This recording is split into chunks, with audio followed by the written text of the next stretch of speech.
Et bonjour, alors on se retrouve aujourd'hui pour une vidéo sur un petit livre, Mitsuba d'Aki Shimazaki, qui fait partie d'une pentalogie. Alors pentalogie c'est quoi? C'est un groupement de 5 romans. Donc là, la pentalogie en question s'appelle Au cœur du Yamato.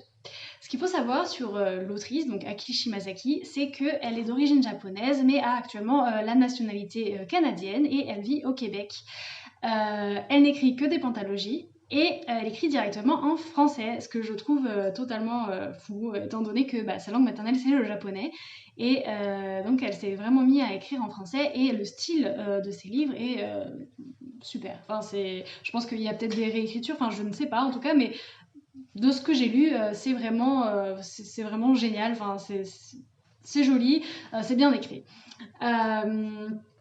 Alors, pour dire la vérité, au début quand j'ai commencé le livre, j'ai lu et je me suis dit «Ah c'est sympa». Bon oui c'était vraiment dans la sphère un peu, c'est sympa mais sans plus et plus j'ai continué et plus je me suis pris une claque émotionnellement parlant. Et justement ça m'a fait rire parce que de base quand je me voyais faire une vidéo sur ce livre, je me suis dit «Oui bon je vais parler du livre, que c'était assez sympa, que j'ai appris des choses mais niveau émotionnel, j'ai pas ressenti grand chose. Et finalement, eh bien, ma prédiction s'est avérée totalement fausse parce que ça m'a beaucoup émue vers la fin.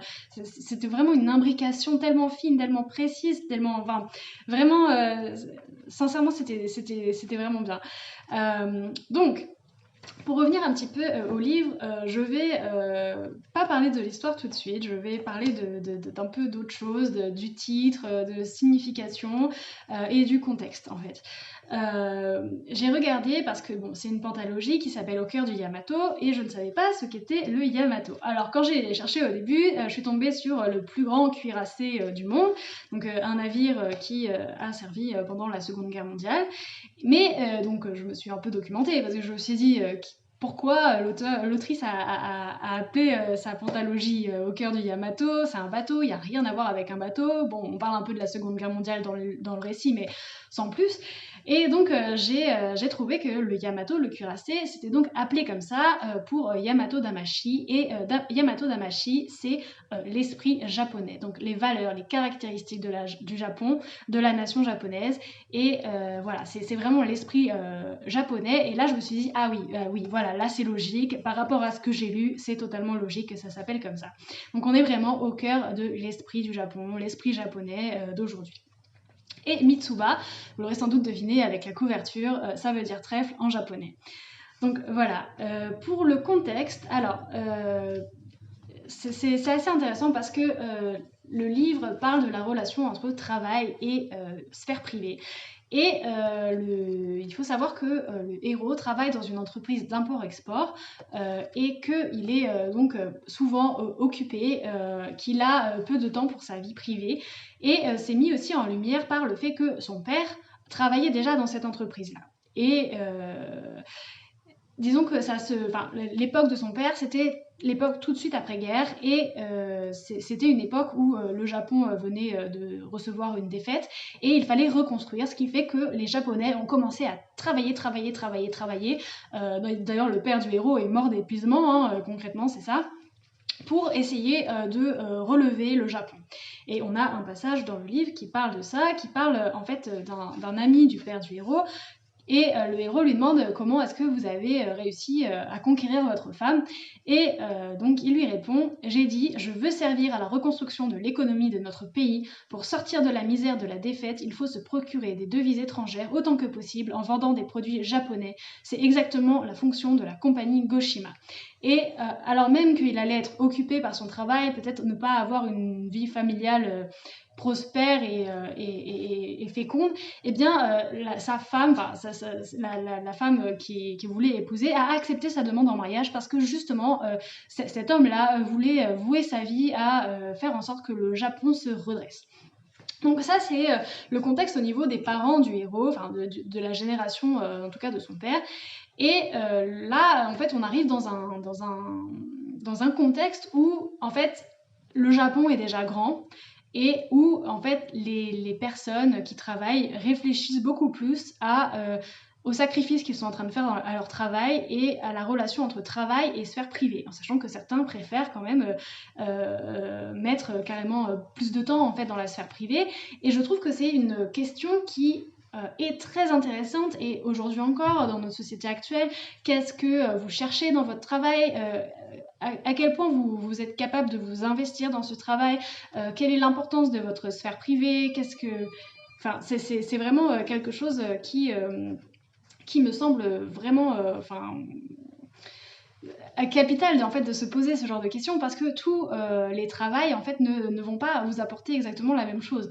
C'est-à-dire que vous pouvez très bien vous dire moi mon travail, ce que je cherche c'est surtout d'un point de vue financier, mais il y a d'autres personnes qui vont vouloir par exemple quelque chose de plus en rapport avec le développement personnel, qui vont vouloir y mettre du temps, y passer du temps vraiment je trouve que c'est intéressant de se poser cette question. Et personnellement, pour me l'être posée plusieurs fois, ce roman, ça m'a vraiment replongé à mes propres questionnements, en fait, au niveau de mon travail, au niveau de ce que j'étais capable d'y mettre, et au niveau aussi de la relation, c'est ça, de la tension, j'ai envie de dire, entre vie professionnelle et vie privée. Donc il y a ça. Et il y a aussi le fait qu'au Japon, le travail est vraiment, je pense, plus important qu'en France, à savoir que quand vous travaillez dans une compagnie, souvent vous devez aller boire avec vos collègues le soir. Alors c'est pas obligatoire, mais c'est vraiment mieux, et c'est assez recommandé pour que... il y a une vidéo de Tev ici Japon dessus, donc je vais vous la mettre en description parce que c'est intéressant, mais globalement, si vous n'allez pas boire avec vos collègues, vous êtes un petit peu le mouton noir du groupe, les gens vous font pas confiance. D'ailleurs, il y a un passage dans le livre là-dessus qui dit donc: aller boire après le travail, c'est une coutume qu'on ne peut ignorer. Si l'on souhaite rester dans la même compagnie, il faut accepter ce mal nécessaire, car cette obligation régit les relations humaines au sein de la société japonaise. Donc voilà, c'est très comme ça, c'est quelque chose qui fait partie en fait un petit peu du travail, et qui empiète vraiment sur la vie privée, parce que vous allez boire avec vos collègues, généralement vous rentrez tard chez vous, un peu ivre d'ailleurs, ou complètement ivre même parfois. J'ai regardé la vidéo de Tavici Japon, et il y a des Japonais qui en fait se retrouvent complètement étalés par terre dans la rue, parce qu'ils sont sortis boire avec leurs collègues et ils ont fini complètement pompettes. Donc ça c'est intéressant, et donc le livre là-dessus est vraiment... ça amène à réfléchir sur cette question-là de la relation entre travail et sphère privée. Voilà, alors l'autre thème, avant d'aborder l'histoire en question, c'est le thème un peu du mystique, de la divination, parce que le héros, au bout d'un moment, rencontre un ekisha, et un ekisha, c'est un devin japonais dans la rue, et en fait, le devin lui fait une prédiction qui, dans le livre, va s'avérer vraie. Donc, le héros, en fait, il n'y croit pas trop, mais on voit dans le livre et dans la fin que c'est totalement vrai, c'est totalement ça, et j'aime bien ce côté un petit peu on était déjà au courant depuis le début et ça va ressortir vers la fin. Et donc la prédiction qu'il lui fait, c'est: je vois un défilé. Les gens marchent en manteau vert, en chapeau vert, en cache-nez vert, et le motif du trèfle est omniprésent. Il neige. Vous êtes à la fenêtre avec votre femme et votre fille, vous trois regardez le défilé. Vous avez une autre fille qui vous rejoindra bientôt. Et ça, c'est la prédiction, et donc on l'oublie un petit peu en fait dans le roman. C'est pas l'élément moi qui m'a sauté aux yeux, que j'ai retenu, mais en fait avec la fin ça revient en force, et là on se dit oh, mais oui c'est vrai, on avait été prévenus déjà là-dessus. J'ai trouvé ça vraiment cool. Donc il y a le côté Ekisha un petit peu de la véracité des divinations de cet homme-là, qui a donc... bon, vous avez bien compris, le trèfle, la couleur verte, c'est vraiment l'Irlande. Donc à la fin, le héros est en Irlande avec sa femme, sa fille, et effectivement, il a une autre fille qui le rejoindra bientôt. Donc c'est ça. Alors, pour l'histoire en elle-même, c'est en fait Takashi Aoki qui est amoureux de Yuko Tanase, qui, elle, est une réceptionniste au sein de sa compagnie. Lui, il est shoshaman. Alors, shoshaman, qu'est-ce que c'est? C'est un commercial. Et en tant que commercial, il fait beaucoup de voyages à l'étranger, etc. Il se déplace beaucoup et il travaille beaucoup. Et lui, il est amoureux de Yuko, et il finit par la demander en mariage, mais c'est l'histoire d'un amour déçu, parce que le fils d'un PDG d'une énorme banque aime aussi Yuko, et finalement c'est lui qui va se marier avec elle. Bon, je spoil un peu, hein, mais bon, vous avez l'habitude maintenant, je spoil tout le temps, donc... Et donc il y a cette question-là de l'argent, du pouvoir de l'influence, de cette injustice, parce que Yuko aime aussi Takashi, mais en fait le père de Yuko a une entreprise qui dépend beaucoup de la banque en question, et il ne peut pas se permettre de dire non au PDG de cette banque. Donc en fait Yuko va se marier avec un homme qu'elle n'aime pas, et parce que bien sinon ça aura trop de répercussions en fait dans la vie de son père et dans la vie de même de l'homme qu'elle aime en fait. Donc voilà, il y a tout ça, c'est très... je sais pas, moi ça m'a vraiment agacée jusqu'au bout. J'étais, j'aimerais trop qu'il y ait un retournement de situation, que finalement ça ne se fasse pas, qu'elle aille avec l'homme qu'elle aime, mais en fait pas du tout. Elle va vraiment se marier avec cet homme-là, et voilà, c'est l'histoire d'un amour déçu en fait, et aussi des secrets que ça porte, parce que Takashi, lui, il l'avait demandé en fiançailles un peu en secret, personne n'était au courant, et il aurait pu faire un scandale en fait pour dire non mais moi j'étais déjà fiancée, qu'est-ce que c'est que ça, c'est injuste, etc. Mais finalement ça va pas se faire. Et il y a tout un côté, oui, secret. C'est très, mais c'est tout japonais en fait. C'est cette discrétion là, même par rapport à des injustices qui sont flagrantes, et c'est vraiment une sphère très intéressante dans le livre, ce petit côté.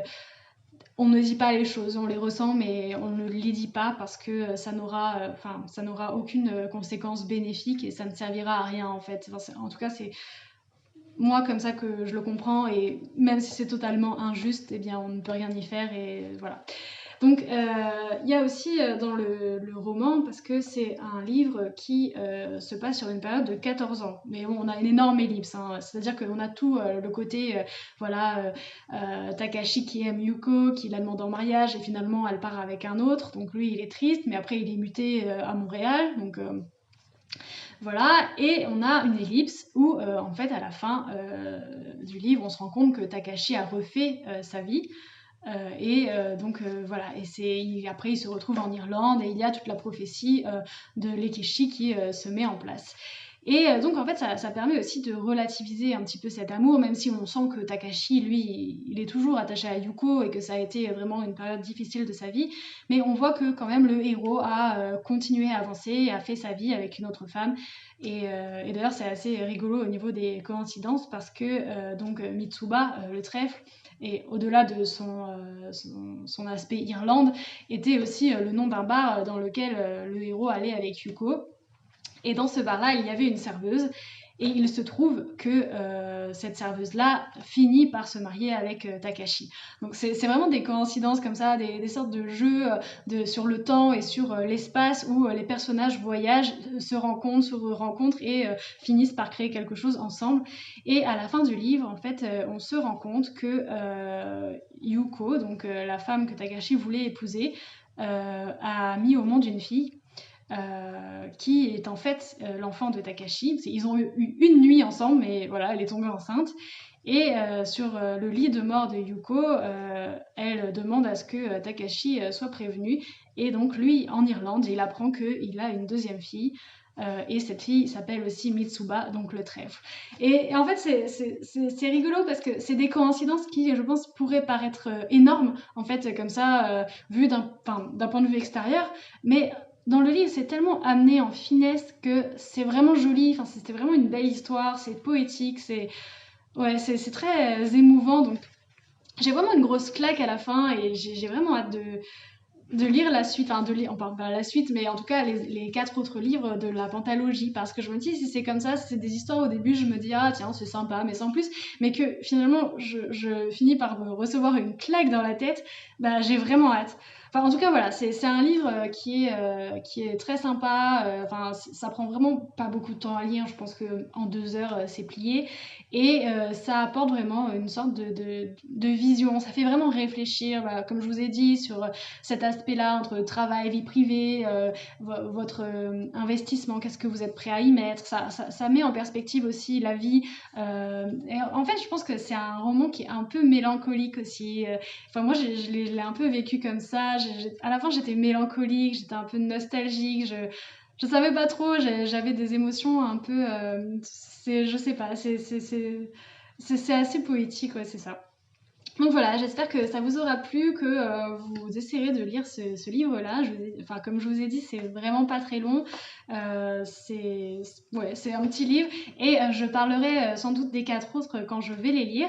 J'en ai acheté un deuxième et je crois que c'est pas le deuxième dans l'ordre. Alors même s'il n'y a pas d'ordre, je me dis peut-être que si, finalement. Peut-être que l'auteur préfère qu'on lise ses livres dans l'ordre où elle les a écrits. Donc, je vais me procurer le deuxième, commencer à le lire, et puis je vous dirai ce que j'en ai pensé. Voilà. Bonne journée à vous!